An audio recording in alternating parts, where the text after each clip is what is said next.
अस्सलाम वालेकुम पाकिस्तान, कैसे हैं आप सब। अल्लाह सुब्हाना ताला आपको हमेशा अपने हिफ्ज़ मान में रखे। भाई लोग, अगर इमरान खान और उसके साथ जो लीडर डट कर खड़े हैं उनका साथ ना दिया तो अरशद शरीफ बेवकूफ़ी की मौत मरा, डॉक्टर रिजवान बेवकूफ़ी की मौत मरा, अयान अली केस का बहादुर अफसर बेफजूल अपनी जान गंवा बैठा, इमरान खान 26 साल से इस कौम को जगाने में गंवा बैठा, खान ने गोलियां बेवकूफ़ी में खाई।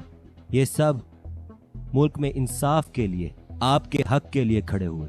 जाने दी, अगर आप खुद अपने हक और आज़ादी के लिए खड़े नहीं होंगे तो ज़रा सोचें, अगर अदारों में अब भी कोई डॉक्टर रिजवान है वो क्यों अपनी जान की बाजी लगाए, कोई अरशद शरीफ है तो वो क्यों आर्मी और माफिया को बेनकाब करे, इमरान खान क्यों अपनी ज़िंदगी आपके लिए वक्फ करे।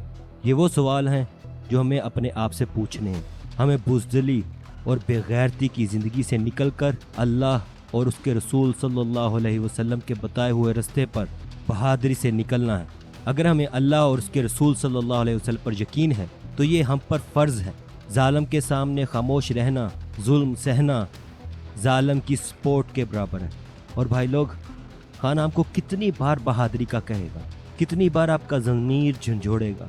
वो आपको खुल्लम खुल्ला इस निज़ाम को तहस नहस करने का नहीं कह सकता, क्योंकि इसी का इंतज़ार आर्मी और बकाऊ अदलिया कर रही है, ताकि खान और उसके साथियों को भुट्टो की तरह आसानी से कत्ल कर दिया जाए। कोई भी कानूनी दफ़ा लगाकर आर्मी और माफिया के सामने सिर्फ खान खड़ा है।